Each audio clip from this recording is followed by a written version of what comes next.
आम्ही या हॉस्पिटलमध्ये जाऊन पाहिलं असताना सदर हॉस्पिटलच्या हेल्प डेस्क म्हणजे आरोग्य मित्र असेल, तिथला आतमध्ये जो PRO महात्मा फुले जन आरोग्य योजनेचं जे कार्यालय आहे, तर त्या कार्यालयामध्ये कोणीही कर्मचारी बसलेला नव्हता. बिझनेस डेव्हलपमेंट ऑफिस म्हणजे व्यवसाय वृद्धीकरणाचं केंद्र बनवून ठेवलेलं आहे त्यांनी. तिथनं बिझनेस डेव्हलप झाला पाहिजे. आतमध्ये ज्यावेळेस आम्ही बघितलं, मेल जनरल वॉर्ड कुलूप लावलेलं आहे. कोणालाही जनरल वॉर्डला शिफ्ट करायचं नाही, कारण इथं सेमी प्रायव्हेट रूम आणि प्रायव्हेट रूमचे चार्जेस आम्ही गोळा करतो.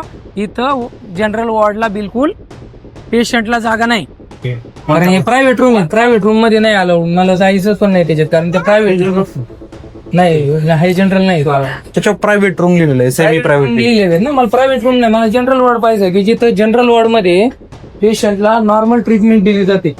1000, 500, 2000 करून नका. मला मला जनरल वॉर्डला बोर्ड असलेली नाही का हॉल बघायचा आहे, त्याच्यामध्ये जनरल वॉर्ड आहे. सेमी प्रायव्हेट रूम आहे. सेमी प्रायव्हेट तिथे येतो सेमी प्रायव्हेट रूमच्या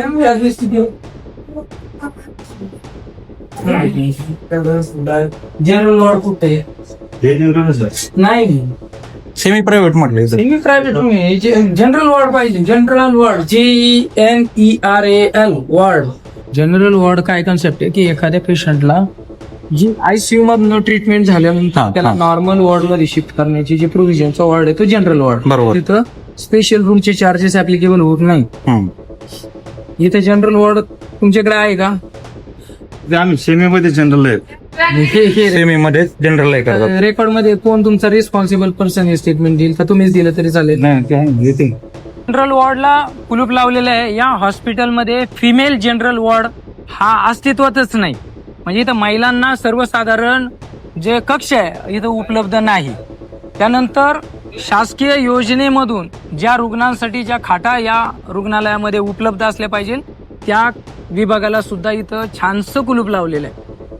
म्हणजे इथं कोणालाही आर्थिक दुर्बल घटकांना लाभ द्यायचा नाही. त्याचा तुम्हाला व्हिडिओ दिसेल की इथं ज्या काही खाटा रिझर्व आहे त्या 0 आहेत. इथं दाखल रुग्ण 0 आहेत, कारण त्यांना त्याच्यात द्यायचंच नाही.